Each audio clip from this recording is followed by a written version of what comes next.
اللهم صل على سيدنا ونبينا وشفيعنا وحبيبنا ومولانا محمد صلى الله عليه وعلى آله وأصحابه وبارك وسلم ربي زدني علما ربي زدني علما ربي زدني علما رب اشرح لي صدري ويسر لي أمري واحلل عقدة من لساني يفقه قولي আল্লাহ পাক রব্বুল আলামিনের দরবারে লক্ষ কোটি শুকরিয়া যে মহান রব্বুল আলামিন অত্যন্ত দয়া করে মায়া করে আল্লাহ পাকের ঘর পৃথিবীর শ্রেষ্ঠতম জায়গা মসজিদে আসবার বসবার এবং আমাকে আমলের নিয়তে ইখলাসের সহিত কিছু কথা বলবার এবং আপনাদেরকে সুন্দর মতো তৌফিক ধৈর্য হিম্মত যে রব্বে কারিম দান করেছেন সেই রবের দেওয়া জবান দিয়ে সেই রবের দেওয়া শক্তি দিয়ে সেই রবের শেখানো কালিমা সকলে জোরে সোরে বলে আলহামদুলিল্লাহ। লক্ষ কোটি দুরূদ সালাম হযরত মুহাম্মদ মুস্তাফা সাল্লাল্লাহু আলাইহি ওয়াসাল্লামের উপর। আল্লাহ পাক রব্বুল আলামিন দুনিয়ার মধ্যে মানুষ পাঠাইছেন, মানুষ একমাত্র গোলামি করবে কার? কার গোলামি করবে? আল্লাহর গোলামি করা দরকার আছে নাকি নাই? আজকের আলোচনাটা একটা গল্পের মাধ্যমে শুরু করি। কিসের মাধ্যমে? গল্পের মাধ্যমে। যারা আল্লাহকে চিনে, যারা আল্লাহকে জানে, যারা আল্লাহকে চিনতে চায়, যারা জানতে চায়, তারা আল্লাহকে চিনতে পারে, জানতে পারে, ঠিক কিনা? ইব্রাহিম আলাইহিস সালাতু ওয়াস সালাম এর কথা আপনারা তো সকলেই শুনেছেন। ইব্রাহিম আলাইহিস সালাতু ওয়াস সালাম আল্লাহকে কিভাবে চিনছে, আল্লাহকে কিভাবে জানছে?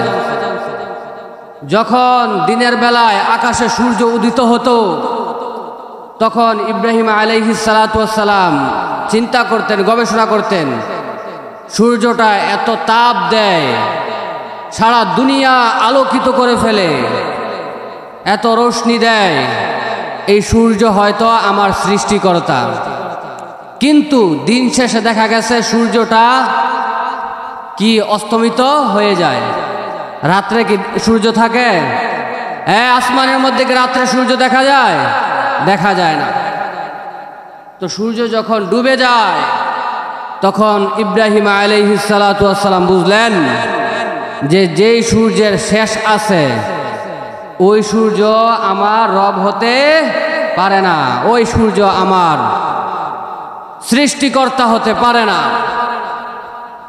দিন পেরিয়ে যখন রাত্র আসে ওই আকাশের মধ্যে সুন্দর পূর্ণিমার চাঁদ দেখা যায়। দেখা যায় কি যায় না? দেখা যায়। ওই চাঁদটা যখন দেখা যায় ওই চাঁদের আলোতে সারা দুনিয়া আলোকিত হয়ে যায়। ইব্রাহিম আলাইহিস সালাতু ওয়াস সালাম আমাদের জাতির পিতা, উনি চিন্তা করলেন যেহেতু এই চন্দ্র আমাদেরকে আলো দেয়, এত শক্তিশালী একটা চন্দ্র, এই চন্দ্র হয়তো আমার কি সৃষ্টিকর্তা। তো রাত্র শেষ হয়ে দেখা যায় যখন দিন চলে আসে, ভোর হয়ে আসে, তখন কি আর চন্দ্র দেখা যায়? দেখা যায় না। সুতরাং এই চন্দ্র আমার কি হতে পারে না? সৃষ্টিকর্তা, আমার রব হতে পারে না। তো এইভাবে ইব্রাহিম আলাইহিস সালাতু ওয়াস সালাম আল্লাহকে চিনার চেষ্টা করছে, জানার চেষ্টা করছে, যার কারণে ইব্রাহিম আলাইহিস সালাতু ওয়াস সালাম আল্লাহ পাক রব্বুল আলামিনকে চিনতে পারছে, জানতে পারছে, ঠিক কিনা বলেন?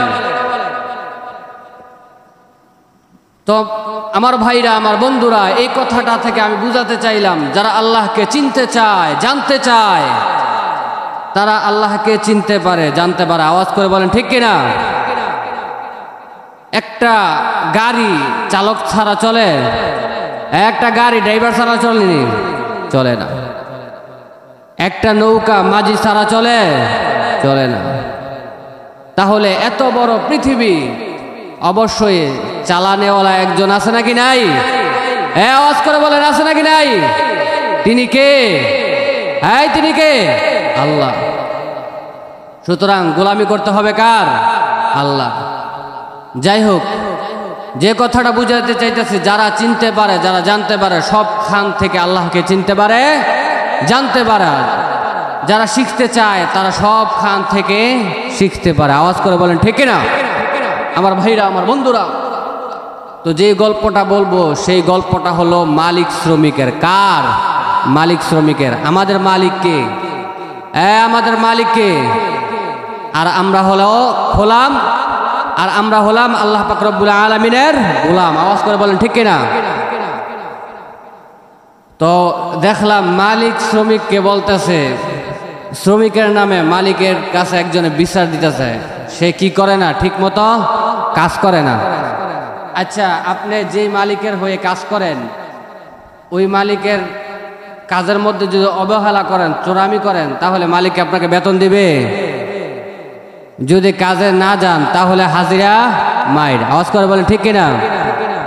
তো এই শ্রমিকের নামে বিচার দিতেছে যে এই শ্রমিক তো কি করে না, কাজ করে না। তখন মালিক ওই শ্রমিককে জিজ্ঞাসা করলো, তুই বেটা কাজ করস তো, তোরে তো কাজ রাইখা কি নাই, লাভ নাই। যেই শ্রমিক কাজ করে না, এই শ্রমিককে কাজের রাইখা লাভ আছে? লাভ নাই। আমার বন্ধুরা, আমার ভাইরা, কথাগুলো মনোযোগ দিয়ে শুনবেন, আমলের নিয়তে শুনবেন, শিখার নিয়তে শুনবেন, তাহলে আলোচনা থেকে শিখতে পারবেন, জানতে পারবেন, বুঝতে পারবেন। তো ওই শ্রমিকের নামে যখন রিপোর্ট দিছে, ওই শ্রমিক বলতেছে যে আমি এখন থেকে নিয়মিত কাজ করব, কোনো কাজের মধ্যে ফাঁকি ঝুঁকি করব না। এখন মালিক বলতেছে, তুই যে বেটা কাজ করবি, বলতাছ যদি কাজ না করস তোর বেতন থেকে কিন্তু জরিমানা ধরা হইবে। কি ধরা হইব ভাই? ভাই, কি ধরা হইবে? জরিমানা ধরা হইবে। বেতন সর্বোচ্চ কত হবে? 10 থেকে 15,000 টাকা হবে। যদি 10 থেকে 15,000 টাকা বেতন হয়, যদি একদিন কাজে না আসে, যদি একদিনে 1,000 টাকা জরিমানা ধরে, সে তো জরিমানা দিয়ে আর মাস শেষে কি করতে হবে? আর টাকা দিতে হবে। আওয়াজ করে বলেন ঠিক কিনা আমার ভাইরা, আমার বন্ধুরা? কিন্তু আল্লাহ পাক রব্বুল আলামিনের গোলাম হলাম আমরা। আল্লাহ পাক রব্বুল আলামিন তো বলে নাই, ও আমার বান্দা, তুই আজকে ফজরের নামাজ পড়স নাই, তোর আজকে খানা বন্ধ। এই কথা আল্লাহ পাক রব্বুল আলামিন বলছে? আমরা তো জোহরের নামাজ পড়ি না, আল্লাহ পাক রব্বুল আলামিন তো বলে নাই, ও বান্দা, তুই আজকে জোহরের নামাজ পড়স নাই, আজকে তোর দুপুরের খাবার বন্ধ। এই কথা আল্লাহ পাক রব্বুল আলামিন বলছে?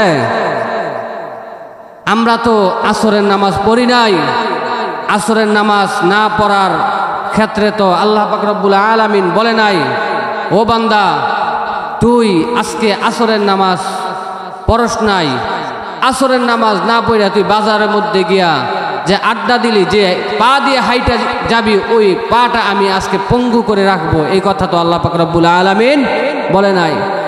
আমরা তো মাগরিবের নামাজ পড়ি নাই, মাগরিবের নামাজ না পড়ার ফলে আল্লাহ পাক রব্বুল আলামিন তো আমাদেরকে বলে নাই যে হে আমার বান্দা, মাগরিবের নামাজ না পড়ে তুই যে আড্ডা দিলি, তোর জবানটা আজকে আমি বন্ধ করে দেব। আমরা তো এশারের নামাজ পড়ি নাই, এশারের নামাজ না পড়া যে আমরা ঘুমিয়ে পড়ি, এমন অনেক মানুষ আছে টেনশনে ঘুমাইতে পারে না। আল্লাহ পাক রব্বুল আলামিন তো আমাদেরকে বলে নাই, ও আমার বান্দা, তুই এশারের নামাজ পড়স নাই, আজকে তোর ঘুমটা আমি হারাম করে দিলাম। বলছে? বলে না। আল্লাহ পাক রব্বুল আলামিন আমাদের খাওয়া ঠিক রাখছে, ঘুম ঠিক রাখছে, হাঁটা চলা ঠিক রাখছে, প্রত্যেকটা জিনিস ঠিক রাখছে। আর তুমি কত বড় নিমক হারাম, তুমি আল্লাহ পাক রব্বুল আলামিনের দেওয়া 5 ওয়াক্ত নামাজটা ঠিক রাখতে পারো নাই। আফসোস, আমাদের মতো নিমক হারাম আর কে হতে পারে? আমার ভাইরা, আমার বন্ধুরা, এই জন্য 5 ওয়াক্ত নামাজ পড়া দরকার আছে নাকি নাই? আওয়াজ করে বলেন। আল্লাহ পাক রব্বুল আলামিন আমাদেরকে 5 ওয়াক্ত নামাজ জামায়াতের সহিত আদায় করার মতো তৌফিক দান করুক, বলেন আমিন। আমার ভাইরা, আমার বন্ধুরা, দুনিয়ার মধ্যে যারা আল্লাহ পাক রব্বুল আলামিনের হুকুম আহকাম মেনে চলবে, আল্লাহ পাক রব্বুল আলামিন তাদেরকে শান্তিতে রাখবেন, সুখে রাখবেন এবং পরকালে জান্নাত দিবেন। কিন্তু দুনিয়ার মধ্যে আমরা কিভাবে আল্লাহ পাক রব্বুল আলামিনের হুকুম আহকাম মেনে চলব, সেই শিক্ষা আমাদেরকে কে দিয়েছেন? হযরত মুহাম্মদ মুস্তাফা সাল্লাল্লাহু আলাইহি ওয়াসাল্লাম আমাদেরকে সেই শিক্ষা দিয়েছেন। আওয়াজ করে বলেন ঠিক কিনা? এজন্য ভাই, আমাদের উচিত আল্লাহ রাসূল সাল্লাল্লাহু আলাইহি ওয়াসাল্লামকে মহব্বত করা, আল্লাহ রাসূল সাল্লাল্লাহু আলাইহি ওয়াসাল্লামকে ভালোবাসা। আল্লাহ রাসূল সাল্লাল্লাহু আলাইহি ওয়াসাল্লাম যেভাবে আমাদেরকে জীবন পরিচালনা করতে বলেছেন, সেইভাবে জীবন পরিচালনা করে। আওয়াজ করা বলেন ঠিক কিনা? আমরা সেইভাবে চলিনি, চলিত না, নামাজ পড়ি না, মানুষদেরকে দিনের পথে ডাকি না, দেশের মধ্যে কোরআন ও হাদিসের আইনগুলো আমরা বাস্তবায়ন করতে পারি না, যার কারণে মানুষ আজকে অশান্তিতে ভুগছে। আওয়াজ করে বলেন ঠিক কিনা? আপনারা আওয়াজ করবেন। আপনারা যদি আওয়াজ না করেন, এই যে বাইজা গেছে, একটা 5 বাইজা গেছে, আর 15 মিনিট আছে। একটা টপিকের উপর আলোচনা করলে বিশাল লম্বা, আমরা তো ওয়াজ মাহফিল করি, ঘন্টার পর ঘন্টা আলোচনা করি, তারপরও মন করেন আলোচনা শেষ হয় না একটা টপিকের উপর। কিন্তু আপনাদেরকে নিয়ে আলোচনা করতে মন করেন মন চায় না, কেন জানি। মুসলমান ঘরের সন্তান অথচ নামাজের দিক দিয়ে অবহেলা, মুসলমান ঘরের সন্তান অথচ নবীর সুন্নার দিক দিয়ে অবহেলা। তো কি বলবো, ভিতর থেকে তো কথা আসে না। আদব কায়দার দিক দিয়ে আমরা অনেক পিছিয়ে আছি। এভাবে চলতে থাকলে তো হবে না। এবার বাড়িতে গেলাম, বাড়িতে যাওয়ার পরে আলহামদুলিল্লাহ বাজার থেকে যখন বাড়িতে যাই, বাজার থেকে আমার বাড়িতে ঘর পর্যন্ত যাইতে কমপক্ষে 5-6 মিনিটের রাস্তা। তো 5-6 মিনিটের রাস্তা যখন অতিক্রম করি, আলহামদুলিল্লাহ বাচ্চা কাচ্চা যারা আছে সবাই দেখলাম সালাম দিছে। তো সালাম দেওয়ার পরে আমার কাছে মনে হয়েছে যে আমি অনেক বছর পর, বহু বছর পর মানে বাচ্চাদের থেকে আমি সালাম পাইলাম। এটা কেন বললাম জানেননি? এটা বলার কারণ হইল যে আপনাদের সন্তানদেরকে আমি সালামটা শিক্ষা দিতে এখনো পারি নাই। এটা কি আমার ব্যর্থতা নাকি আপনাদের ব্যর্থতা? আল্লাহ পাক রব্বুল আলামিন ভালো জানে যে আপনাদের সন্তানদেরকে আমি সালাম শিক্ষা দিতে পারি নাই। ওই হুজুরে দেখছো, হুজুর কই যান, হুজুর কই যান, হুজুর রে দেখতেছে ওই বাপ শব্দরে যাইতেছে। এখনো যদি আমরা আমাদের উস্তাদের কাছে যাই, এর হাতের গড়িটা আছে, আঙ্গুলের মধ্যে আংটিটা আছে, এখনো আমরা আমাদের উস্তাদের সামনে যাইলে হাতের গড়িটা, আঙ্গুলের আংটিগুলো খোয়াইয়া পকেটের মধ্যে রাখি। কারণ মনে করি যে আমি যদি হুজুর থেকে বেশি আপডেট হয়ে যাই, এটা আমার জন্য বেয়াদবি। তো এখনো আমরা উস্তাদদেরকে সম্মান করি, ইজ্জত করি, কিন্তু কষ্ট লাগে, দুঃখ লাগে আপনাদের সন্তানদেরকে আমি সেই শিক্ষাটা দিতে পারি নাই। হুজুররে দেখলে বুক ফুলায় আটা, অথচ সালাম দেয় না। কোন জামানার মধ্যে আইসা পড়লাম? তো এটা কি আমার ব্যর্থতা নাকি আপনাদের ব্যর্থতা? আমরা আলহামদুলিল্লাহ শিখছি কিভাবে সন্তানদেরকে মানুষ করতে হয়। আপনারা আপনাদের সন্তানকে কতটা ভালোবাসেন, কতটা মহাব্বত করেন যে সকালে আপনারা মক্তবে পাঠাইতে পারেন না। এটা কি ভালোবাসা? হ্যাঁ, এটা ভালোবাসা নাকি? ভালোবাসতে না জানলে ওই ভালোবাসা ক্ষতির কারণ হয়ে দাঁড়ায়। আওয়াজ করে বলেন ঠিক কিনা? আল্লাহ পাক রব্বুল আলামিন ইব্রাহিম আলাইহিস সালাতু ওয়াস সালামকে শুধু একবার বলছে, ও আমার খলিল, তুমি তোমার প্রিয় বস্তুটাকে জবেহ করে ফেলো, কুরবানি করো আমার রাস্তায়। আল্লাহ পাক রব্বুল আলামিন এর আদেশ পাইয়া হযরত ইব্রাহিম আলাইহিস সালাতু ওয়াস সালাম সবচাইতে প্রিয় বস্তু ছিলেন কে? হযরত ইসমাঈল আলাইহিস সালাতু ওয়াস সালাম। ইসমাঈল আলাইহিস সালাতু ওয়াস সালামকে জবেহ করতে নিয়ে গেছে। দ্বিতীয়বার জিজ্ঞাসা করে নাই কেন, কেন আমি জবেহ করব? এখানে কেন প্রশ্ন আসে কিনা? আপনার সন্তানকে এখন আপনি প্রশ্ন করে দেখেন যে বাবা একটু বাজারে যা, কবে কেন যাইতাম? আমি কি লেগে যাইতাম? গ্রাম্য ভাষায় বলবো আমি কি লেগে যাইতাম। কবে স্কুলে যা, আমি কি লেগে যাইতাম, আমি কেন যাইতাম, বলে কি বলে না? কিন্তু আমাদের উস্তাদরা আমাদেরকে শিখাইছে যে মুরব্বীরা একটা আদেশ দিছে, এই আদেশের উল্টা তোমরা আবার কেন প্রশ্ন করতে পারবে না? কি করতে পারবে না? কেন প্রশ্ন করতে পারবে না? মুরব্বীরা আমাদেরকে বলছে যে বাবা এখন বাজারে যাইও না, অথচ আমার বাজারে যাওয়া এখন দরকার। মুরব্বীদেরকে আর বলি নাই কেন যাব না, কারণ আমি জানি আমার মুরব্বী আমাকে যেটা বলবে ভালোর জন্য বলবে, আমার বাবা আমাকে যেটা বলবে ভালোর জন্য বলবে, আমার মা আমাকে যেটা বলবে ভালোর জন্য বলবে, আমার উস্তাদ আমাকে যে আদেশটা করবে সেই আদেশটা ভালোর জন্য করবে। আওয়াজ করা বলেন ঠিক কিনা? কিন্তু এখন আপনার সন্তানকে একটা আদেশ করে দেখেন, বলবে কেন, কেন করব এটা, কেন করব এটা। একজন বাবা দুনিয়ার মধ্যে আগে আসে নাকি একজন সন্তান দুনিয়ার মধ্যে আগে আসে? একজন বাবা দুনিয়ার মধ্যে আগে আসে নাকি সন্তান দুনিয়ার মধ্যে আগে আসে? বাবা দুনিয়ার মধ্যে আগে আসে। সুতরাং যে আগে আসে সে বেশিও বুঝে, তার একটা বয়সের অভিজ্ঞতা আছে। কিন্তু এই জেনারেশন আইসা দেখা যায় সন্তান বাবাকে বুঝায়, সন্তান বাবার কথায় চলে না, সন্তানের কথায় বাবাই চলে। যেই সন্তান বাবার কথা মতো চলে না, যেই উস্তাদের কথায় ছাত্র চলে না, সেই ছাত্র সেই সন্তান কখনো ভালো হতে পারে না। এজন্য আমার ভাইরা, আমার বন্ধুরা, আফসোস করবেন, একদিন কঠিন আফসোস করবেন। সেই আফসোসটা হলো কবরের আফসোস।